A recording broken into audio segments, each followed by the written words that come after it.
Hi friends, मी विठ्ठल जोशी। या व्हिडिओमध्ये आपण 29 डिसेंबर 2020 म्हणजेच आज RRB NTPC मध्ये सकाळच्या बॅचला जे प्रश्न आले होते त्यापैकी 22 प्रश्न माझ्याकडे आलेले आहेत। त्या 22 प्रश्नांची उत्तरं आपण पाहणार आहोत। RRB NTPC साठी जे चालू म्हणजे सामान्य ज्ञानचे प्रश्न येत आहेत जी केवळचे ते बहुतेक सर्व प्रश्न हे माझ्या 3 पुस्तकांमधूनच येत आहेत। याच्यामध्ये तलाशाचा घटक भाग 1, याच्यात राज्यघटना आहे, स्पर्धा परीक्षा इतिहास आणि स्पर्धा परीक्षा भूगोल। ही पुस्तकं तुम्हाला विकत घ्यायची असतील तर 8806068618 या माझ्या व्हॉट्सअप नंबरवर मेसेज करा किंवा फोन करा, तुम्हाला घरपोच ही पुस्तकं मिळून जातील। पोस्ट ऑफिस भरती आणि इतर सर्व स्पर्धा परीक्षांना तुम्हाला या पुस्तकांचा फायदा होईल। पहिला प्रश्न आहे, भारताचे पहिले सुपर कॉम्प्युटर कोणते आहे? तर भारताचे पहिले सुपर कॉम्प्युटर परम हे आहे आणि हे सीडॅट या संस्थेनं तयार केलेलं होतं। डॉक्टर विजय भाटकर हे या सीडॅटचे तेव्हा प्रमुख होते आणि त्यांच्या नेतृत्वाखालीच परम हे भारताचं पहिलं सुपर कॉम्प्युटर तयार करण्यात आलेलं आणि सीडॅट ही संस्था पुणे या ठिकाणी आहे आणि पुण्यातच हे कॉम्प्युटर तयार करण्यात आलेलं आहे। तेलंगणा राज्याचे राज्यपाल कोण आहेत? तर तेलंगणा राज्याचे राज्यपाल तमिलिसाई सुंदर राजन हे आहेत आणि आंध्र प्रदेश राज्याचं विभाजन करून तेलंगणा हे राज्य निर्माण करण्यात आलेलं आहे। संविधान दिवस कधी साजरा केला जातो? तर संविधान दिवस हा 26 नोव्हेंबर या दिवशी साजरा केला जातो। त्याचं कारण असं आहे की 26 नोव्हेंबर 1949 रोजी भारताची राज्यघटना संमत आणि स्वीकृत झालेली आहे, म्हणून दरवर्षी 26 नोव्हेंबर हा संविधान दिन म्हणून साजरा केला जातो। युनोचे महासचिव कोण आहेत? तर युनो म्हणजेच युनायटेड नेशन ऑर्गनायझेशन, याचे महासचिव अँटोनियो गुटेरस हे आहेत। त्याच्यानंतरचा 5वा प्रश्न आहे, HTTPचा फुल फॉर्म काय आहे? तर HTTPचा full form hyper text transfer protocol असा आहे। इथं टेस्ट झालं, ॲक्च्युली ते टेस्ट TEXT असं पाहिजे होतं, तर हायपर टेस्ट ट्रान्सफर प्रोटोकॉल असा त्याचा लॉंग फॉर्म आहे। त्याच्यानंतरचा प्रश्न आहे, पुढीलपैकी कोणते वेब ब्राउझर नाही?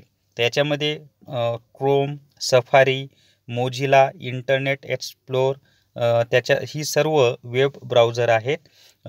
तर ही सर्व वेब ब्राउझरची नावं मी तुम्हाला दिलेली आहेत। अजून त्याच्या पुढे आहे फायरफॉक्स, हे सुद्धा वेब ब्राउझर आहे, तर हे लक्षात ठेवा।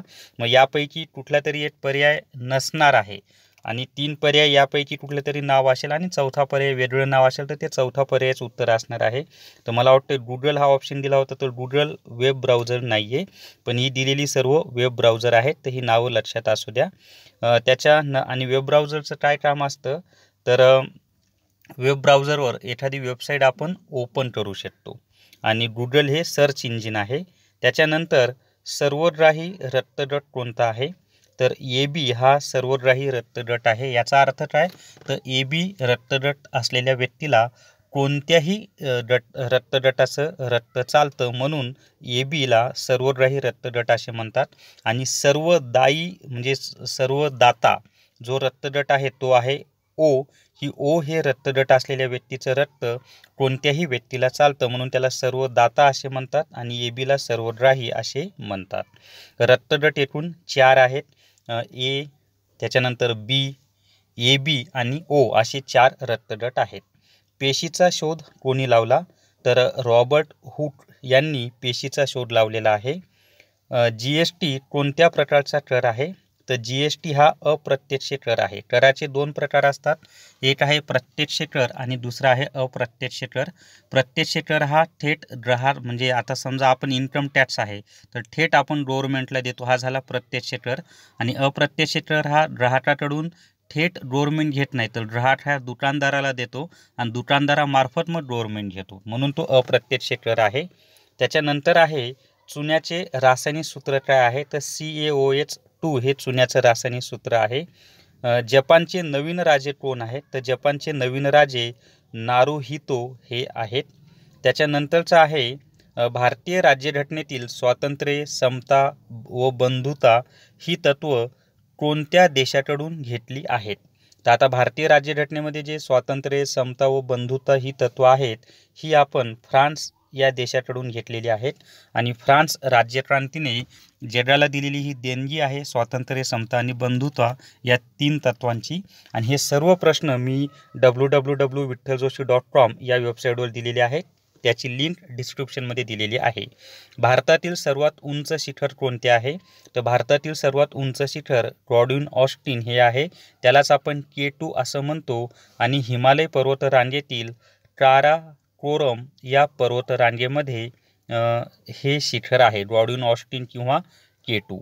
त्याच्यानंतरचा प्रश्न आहे, पित्तरस कोठून स्त्रवतो? तर पित्तरस हा यकृत, त्यालाच आपण लिव्हर असं म्हणतो, तिथून स्त्रवतो. त्यानंतर 15 नंबरचा प्रश्न आहे, भारतीय राष्ट्रीय काँग्रेसचे संस्थापक कोण आहेत? तर भारतीय राष्ट्रीय काँग्रेसचे संस्थापक सर ॲलन ह्यूम हे आहेत. 1885 मध्ये म्हणजे 28 डिसेंबर 1885 मध्ये मुंबई या ठिकाणी भारतीय राष्ट्रीय काँग्रेसची स्थापना झाली. तर त्याचे संस्थापक हे सर ॲलन ह्यूम हे आहेत. खूप परीक्षांना आलेला प्रश्न आहे तो. भारतातील स्थानिक स्वराज्य संस्थांचा जनक कोणाला म्हणतात? तर भारतातील स्थानिक स्वराज्य संस्थांचा जनक लॉर्ड रिपन यांना म्हणतात. त्याच्यानंतर सांची स्तूप कोणी बांधला? तर सांची स्तूप हा सम्राट अशोक यांनी बांधलेला आहे. आणि मध्य प्रदेश या राज्यामध्ये सांची स्तूप आहे. केरळ राज्याचे मुख्यमंत्री कोण आहेत? तर सध्या केरळ राज्याचे मुख्यमंत्री P. विजयन हे आहेत. त्याच्यानंतरचा प्रश्न पाहूयात आपण आता. पेशींमध्ये ऊर्जा कोणत्या स्वरूपात साठवलेली असते? तर पेशींमध्ये ऊर्जा ही ATP म्हणजेच ॲडेनो ट्रायफॉस्फेट या स्वरूपामध्ये साठवलेली असते. 20 नंबरचा प्रश्न आहे, RBIचे सध्याचे गव्हर्नर कोण आहेत? तर RBIचे सध्याचे गव्हर्नर हे शक्तिकांत दास हे आहेत. शक्तिकांत दास हे RBIचे सध्याचे गव्हर्नर आहेत. आणि RBI म्हणजेच रिझर्व्ह बँक ऑफ इंडिया, आणि भारतातील सर्व बँकांवर नियंत्रण हे RBIचं असतं. त्यानंतर 21 नंबरचा प्रश्न आहे, पंतप्रधान कौशल्य विकास योजना केव्हा सुरू झाली? तर पंतप्रधान कौशल्य विकास योजना ही 2015 साली सुरू झालेली आहे. आणि बेरोजगार तरुणांना कौशल्य देऊन त्यांना रोजगार निर्मिती करणे त्याच्यामार्फत हा या योजनेचा हेतू आहे. त्याच्यानंतर 22 नंबरचा प्रश्न आहे की 2020 सालचा राजीव गांधी खेलरत्न पुरस्कार कोणाला मिळाला आहे? तर आता हे प्रत्येक क्रीडा प्रकारामधले वेगवेगळे नावं आहेत, भरपूर नावं आहेत, म्हणून मी त्याचं उत्तर इथं दिलेलं नाही आहे. पर्यायानुसार त्याचं उत्तर द्यावं लागेल. परंतु तुम्हाला जे कोणती नावं माहिती आहेत ज्यांना 2020 मध्ये राजीव गांधी खेलरत्न पुरस्कार मिळालेला आहे, त्यांची नावं तुम्ही कमेंट बॉक्समध्ये आवर्जून सांगा. आणि याच्यावर मी व्हिडिओसुद्धा बनवलेला आहे. चालू घडामोडीच्या प्लेलिस्टमध्ये तुम्हाला तो व्हिडिओ मिळेल खेलरत्न पुरस्काराच्या संदर्भात. त्यामध्ये सुद्धा मी याची डिटेल्समध्ये माहिती दिलेली आहे. आणि आजच्या पेपरमध्ये सकाळच्या चालू घडामोडीवर बरेच म्हणजे जवळपास 7 प्रश्न आले होते अशी माहिती मला कळालेली आहे. तर या व्हिडिओमध्ये एवढीच माहिती. हा व्हिडिओ तुमच्या मित्रांसोबत, इतर व्हॉट्सअप ग्रुपवर आणि टेलिग्राम चॅनलवर जास्तीत जास्त शेअर करा. आणि विठ्ठल जोशी माझं चॅनल सबस्क्राईब करा. Thank you very much.